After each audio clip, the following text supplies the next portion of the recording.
Hello, everybody, and welcome to 30-Minute Thrive, your go-to podcast for anything and everything HR, powered by MRA, the Management Association. Looking to stay on top of the ever-changing world of HR? MRA has got you covered. We'll be the first to tell you what's hot and what's not. I'm your host, Sophie Voller, and we are so glad you're here. Now it's time to thrive. Hello, everybody, and welcome to this episode of 30-Minute Thrive.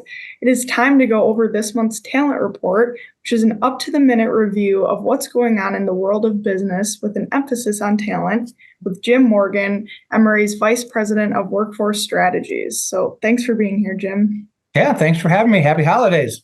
Happy holidays. Well, this month you were looking at 2024, actually, the year ahead. So talking about the opportunities that await and some of the challenges that might be on the horizon as companies prepare for this next year, 2024. So starting out with recruiting and retention innovation, Jim, you pulled some stats from MRA's recent Comp Trends report. What is really shown here? Well, what we were talking about from the Comp Trends report was basically miscellaneous perks. Where are companies trying to distinguish themselves for others? Where are they trying to stand out? Just trying to get some creative ideas of what people might be up to, and chuckled during the talent report that the number one item is employee lunches. And anytime I'm meeting with HR people, they'll always say food. It doesn't make any difference how, where, when, why. Food is always a winner. But food also brings with it the side effects of chance for people to talk to each other and get to know each other better, and helps with the culture. But it's always something that is relatively simple and is appreciated by people. But on a more serious side of things, tuition assistance and flexible scheduling were numbers 2 and 3, with about 65% of the companies saying that. On the tuition assistance, two things I think are happening. We talked a little bit about it last month, I think, but companies are starting to include tuition reimbursement in there. And so those students that might have student loans as becoming a part of that. And I think you've got more both younger and seasoned workers that are looking for the specific training, which may be in an educational institution, of, what are the skills I'm missing? So if we say to you, boy, Sophie, you're an up and comer emerging leader, but we need you to work on these two things. Maybe you should go get a certificate in this and go take a class in that. As people are trying to build those career paths, I think it's starting to be singled out a little bit more that let's just identify what this person maybe is lacking right now and give them the opportunity to grow there. Then we had some other things, phone allowance, additional time off, office technology, enhanced benefit packages. And all of this comes back to what we're seeing more and more, and is the better that I know my employees and the people who work for me, the better I can figure out what matters to them. And, we use the word benefits, but it could be simple as knowing, you like a triple latte shot of peppermint soy milk, something or other drink. Close. Close? Okay, good. And not just black coffee or not tea. And so, I don't come to you with a 12-pack of Coke. I shop at Starbucks and get you the fancy drink that you like. The benefit there is really, boy, he's paying attention and, he cares about what's going on. So I think a lot of companies are just trying to figure out who are our people and what are the little things we can do besides offering a 401k and healthcare and time off that might make a difference to them. So that I think is really becoming a bigger part of the retention strategy. Yeah, absolutely. And kind of going off of that recruiting and retention and moving into talent thinking, you highlighted succession planning and that it's really top of mind for companies. But before we dive into that, let's look at your quote of the month, which talks about succession planning. So Why did you exactly pick this quote? And first you got to tell us what the quote is. The one that I picked was from John Maxwell, and he's an author and speaker. And the quote was, "When all is said and done, your ability as a leader will be judged by how well your people and your organization did after you were gone. Your lasting value will be measured by succession." And I picked that one because of what we're going to talk about here in a second. Is succession planning is becoming a bigger deal. We've talked about that not only for the C-suite, but for all of the key positions. Companies are trying to build a deeper bench, have a number 2 person. So whenever somebody leaves, we've got someone in the pipeline. We're not starting over every time, just good business decisions. But then when we talked with the CEOs about it, all of those things still apply, but they're looking at it, almost holistically from a strategy point of view that says, well, if you take those things I just said, that adds stability to the organization. We don't get thrown into turmoil when someone goes. That type of transparency puts our employees at ease that they know, all right, well, whether I like the person or don't like the person, it's the enemy I know versus the enemy I don't know. And I'd like to know what's happening there. It certainly reduces costs. So we have to find someone. I would much rather have to find the number 3 position because number 2 filled number 1, number 3 filled number 2, and now I'm looking for the third person down the system rather than the top of it. And so if we built that, that's just better for the organization. And it's a chance for us to show value to employees. If someone sits down with you and say, oh, Sophie, you're in the marketing department. Here's what our plans are for the department. Here's where we think you fill in. Here's where we think you fit in. It gives you something to say, okay, I know what they're thinking about for me. Then I can have discussions on maybe that's not where I want to go or that is where I want to go. But just organizationally, that succession planning makes a big difference. I think what that quote really points out is, we can have an influence while we're here, but probably the biggest influence we can have is do we set the place up for success after we're done? And so the process that we put in place, the things that we do are not people dependent. It's not, oh boy, when Jim leaves, all of this stops. It's Jim built this, and so it's all going to continue and nobody else has to figure it out. And I think that's really the type of succession planning they're looking for is how do we make this systemic so we don't have to go through this big deal every time somebody might retire or go somewhere else. Yeah, absolutely. And I guess you kind of touched on it, but is there anything else that you wanted to add with talent thinking and succession planning in terms of why we're kind of touching on this now and any other information that you want? Yeah, that's a good follow-up. I think we're touching on it now because of all these demographic things that we've been talking about. We have 10,000 people turning 65 every day. That means a lot of folks are leaving the workplace more than ever before just because of the size of the baby boomers. So the numbers are driving it.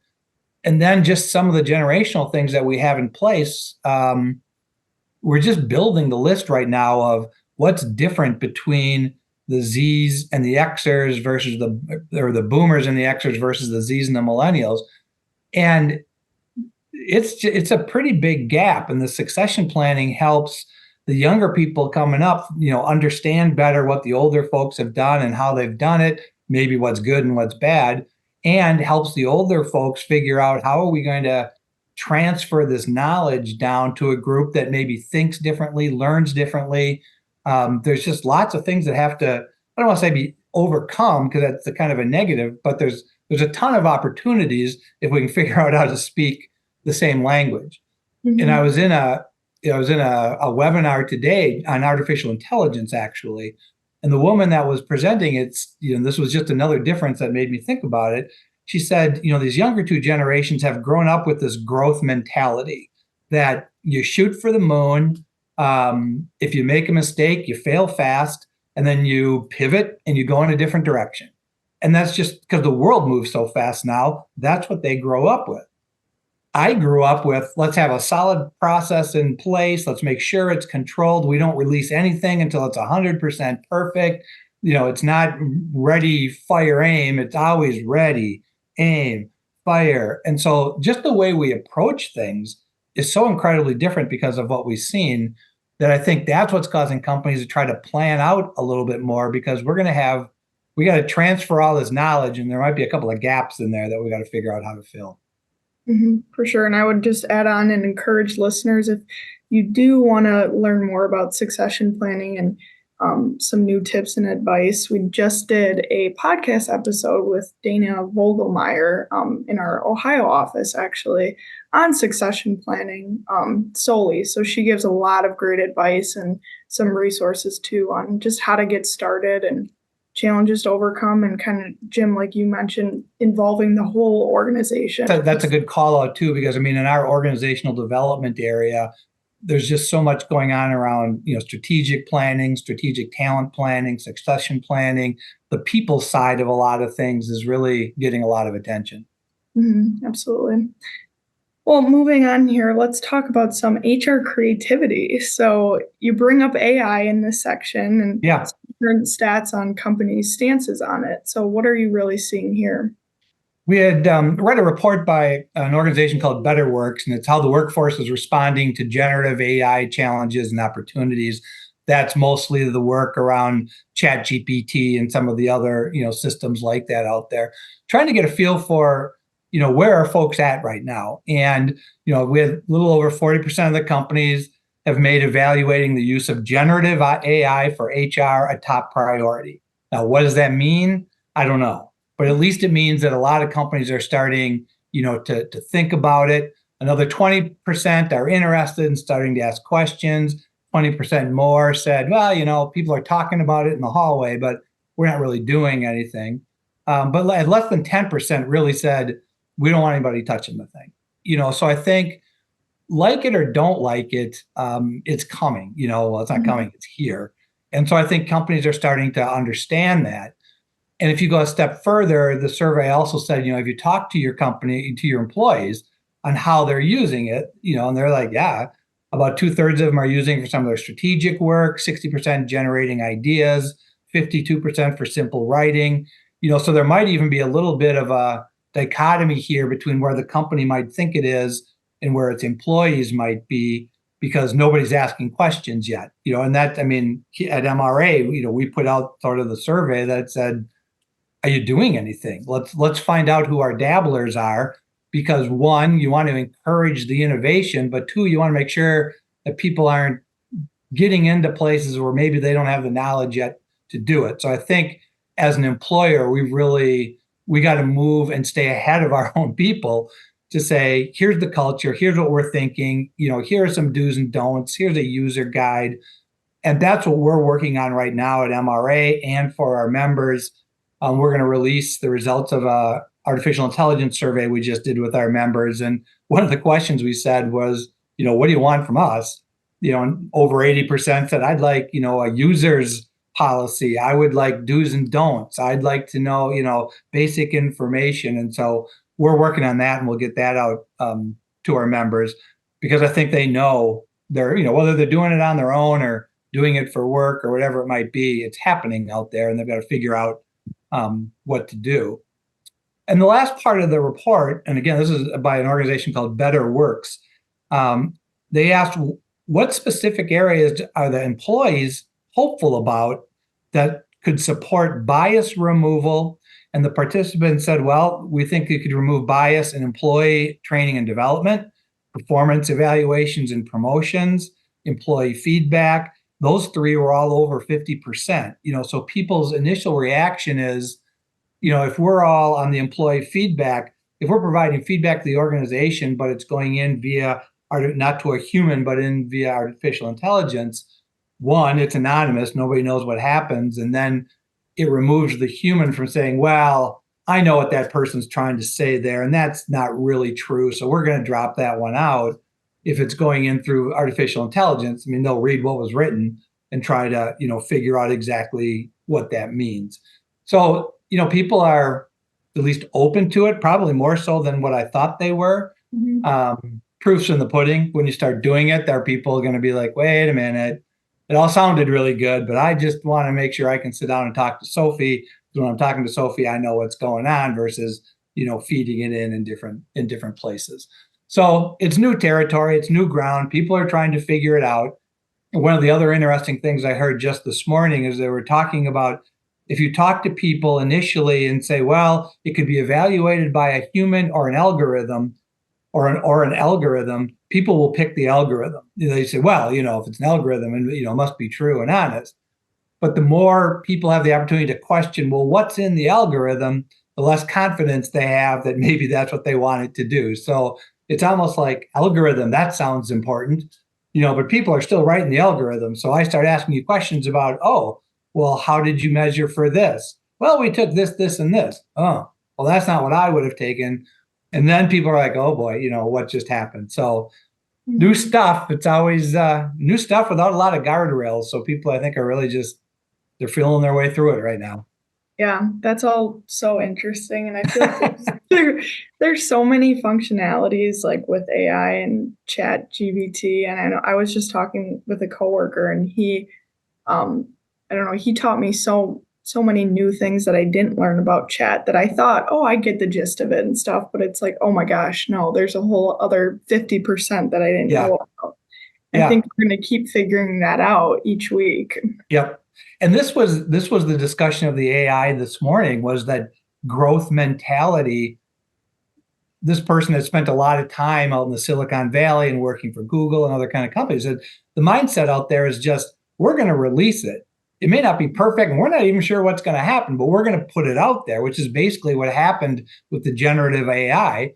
And then we're going to pivot and we're going to go in different directions. And that sort of has freaked people out, like, oh my gosh, how can you do this without making sure you had it right?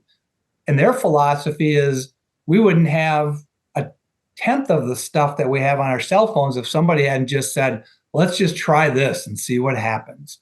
And then they try it, and if it works, great. And if it doesn't, they keep trying to fix it. And that's kind of where we are with all of this. That was kind of difficult. Let's figure out how to do it differently. So it's a new world order, that's for sure. Yeah, absolutely. Well, how about what C-suite leaders are thinking about right now? Where do their concerns and thoughts really lie heading into 2024? Well, the artificial intelligence rears its ugly heads again. But I think as people are starting to learn more and more about artificial intelligence, they're really starting to understand that any data analytics or any analysis that's done is based on the data. And if your data isn't any good, it's not going to make any difference. And I think for not the first time, because people have always wanted to have quality data and data integrity, but now that they see the next level coming, they're thinking, well, we're not even going to be able to do this if the data that we have is mush. We can't run good analytics. We can't utilize artificial intelligence. So I think, they're taking a step back here and saying, we've been talking about all this stuff, but who truly is in charge of our data integrity? Who's truly in charge of collecting it and making sure that it's in there? What is the status of it? And I think that's what's starting to kind of keep people up now, is to say we're living in a data analytics world with artificial intelligence about to take it to a whole new level. If what we have is not very good, then right now is the time for us to make sure we start filling in all the blanks. For sure. Moving on here from the field, looks like you pulled some stats from a new survey from the Conference Board on U.S. workers and compensation in September of 2023. So can you kind of summarize the data here and what you're seeing here? Yeah, this was from the Conference Board, and it was trying to look at non-salary compensation and say, what matters here. And I don't think there's any real surprises, but top of the list, workplace flexibility and options, whether by location, by hours, whatever, everybody's hearing it. But I think, it's good to check in every once in a while and just say, is that still what's remaining at the top of the list? And it is. Right behind that was bonus and commissions and incentive pay. So not just your base salary, but it means something to people if they know they're going to be rewarded for certain achievements, certain revenue numbers or whatever. So 64% of the employees said that. 60% said generous paid time off. And I'm not sure what the definition of generous is, but it's a competitive market. So I'm guessing part of that is based in, are you giving me enough that I can do the work-life balance that I want? And is that a potential reward? Is that one of the things that we're giving away for a project well done, for going the extra step or whatever? It may not be money for some people. It might be take another day or something along those lines. Fourth was retirement plans at just under 60%. And last, but still over 50% in fifth place, with healthcare plans that are flexible and affordable. So, we got done talking about alternative benefits a little bit ago as people are trying to figure other things out. But when you ask the question, what is it? You still get paid time off, retirement, healthcare. The biggies are still the biggies. And so it's how do we make sure we're hitting the right parts of the biggies, I think, and then finding the creative one. Again, it comes back to knowing your people. What What's of value to them? Because if I give days off to people who don't even use their time off now, they're looking at me like, what are you, nuts? And so no value add there. So what is it that they're looking for? Right. So you also had Jeff Budzine, Vice President of Commercial Banking at BMO, join you for this Talent Report webinar. And he gave insight into reviewing 2023 and then looking ahead into 2024 from kind of an economic and financial standpoint. So what were some of his key points? I'll summarize them here, but I will say that Jeff really did a good job. And so if anybody wants to actually see the recording with his charts and things, they should, go to our website at mranet.org and look up the talent report for December. But his outlook was actually pretty positive. He said at this point, most economists are, predicting that stocks are going to have a pretty positive year in 2024. Some of the terms and quotes he used was slow but controlled growth, and the hard part is over. Which I think right now people would take as great optimism if you could just give me, something relatively stable, and put the probability of a recession in 2024 between 15 and 25%. So that's pretty optimistic that, we're not going to see something in 2024. Good news, bad news in the United States. The economic conditions are pretty good. There's a lot of geopolitical noise out there around the rest of the world. And so that, is always a wild card in all of this. Good news, backlogs for companies continue to be relatively strong. University of Michigan puts out a consumer sentiment report, which is basically, how are they feeling about what's going on? And the score is on a scale of 100, and it was 61 in November and jumped to 69 in December. So people are feeling a little bit better, that their wages are covering their food and their rent and things like that. So, I think that those are all relatively positive signs for people that maybe trying to plan for a softer landing may actually going to happen, and there isn't going to be perhaps the catastrophe that we thought there might be. Lots more interest in Mexico and Canada, the trading partners that are right here. It's the easiest, so I think companies are picking up on that. On the downside of things, as I said, the geopolitical risk, there's an awful lot going on right now. And in their survey, for the first time in quite some time, geopolitical risk overcame talent as the top concern for CEOs. So it's certainly on their mind. The interest rates will probably stay up a little bit. So that's a little bit of a concern. And we're heading into an election year. And anytime that there's an election year, heaven knows what could happen. And it doesn't even really matter so much on which party. It's just all kinds of information is going to be being thrown out there, and most of it will be negative, and that starts to affect people. And then it has to settle down again. So I think elections might just be a wild card in all this for 2024 as well. Mm-hmm. And like you said, Jeff had a lot of slides with a lot of great information on them. So feel free to go to MRA's website and watch the recording there. And Jim's got his talent report here, PDF version on there too. So feel free to look at that. But kind of moving on into charts now, the last section, you've included some data around population and some projections. You also have a map showing the median age in each state. So what does this data show? Well, here's the two takeaways, I would say. We had one that looked at people over the age of 65 and people under the age of 18. And those two lines cross in 2034, meaning at that point, we'll start having more people over 65 and actually, not shrinking, but leveling off children under 18. And we're living longer. People are sticking around longer. We're not having as many children. And it's just sort of, okay, well, so what? And the so what basically means we're going to have fewer people to take care of more people. If you want to really just sort of cut through it all, that's what's about to happen. So we're going to see pretty good growth in the over 65s and slight decrease in the under 18s. It's coming. Beware. The other one was the median age in the states. And every state just had, a number in it. And Northeast, Midwest are all, if not in the 40s, pushing it 38, 39, Florida being kind of the outlier in the whole thing for obvious reasons, retirement-wise.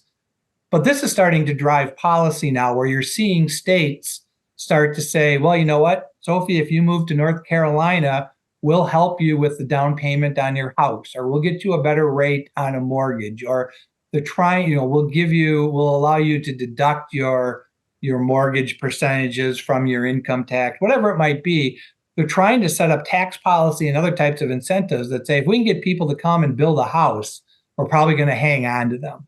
And it's beginning, companies are knowing that they're fighting for that shrinking population group to say, it's great that, Florida might be thinking, hey, we're growing like crazy and all these 75-year-old snowbirds are coming down here.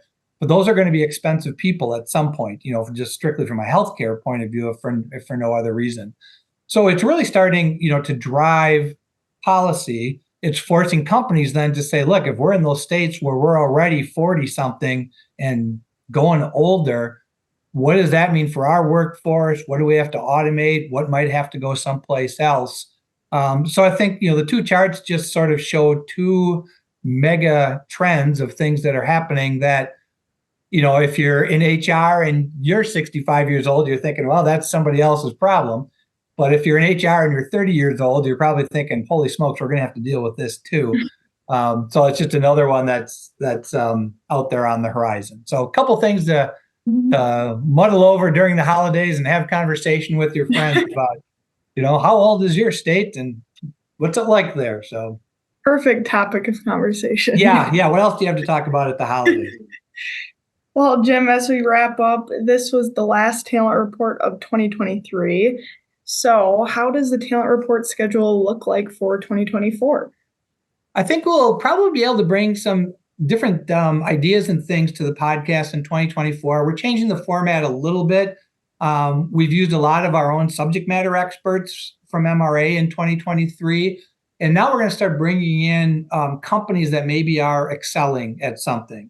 To start out the year, we're starting with our artificial intelligence. And so we're going to use a company that's already using it both in their company and their HR. And, we'll go through the talent report, but we'll also utilize them in terms of their expertise. And then we'll talk about internships, but we'll be using companies that have interns and how are they using that as a strategy to develop their next group of leaders and things like that. So you'll get the MRA perspective on what's kind of going on in the big picture, but I think we'll also be able to share with your listeners a little bit more boots on the ground expertise from a company that's actually practicing whatever we're talking about that day.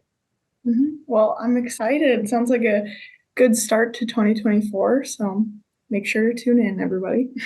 You bet. Thank you for all that great content today and kind of recapping what you've been seeing in business with an emphasis on talent in December. To our listeners, if you liked our chat and topic today, don't forget to share out this episode and consider joining MRA if you aren't a member already. Like always, we have the resources in the show notes below, including resources on this talent report and the 2024 talent report schedule. Otherwise, thanks for tuning in, and we will see you next week.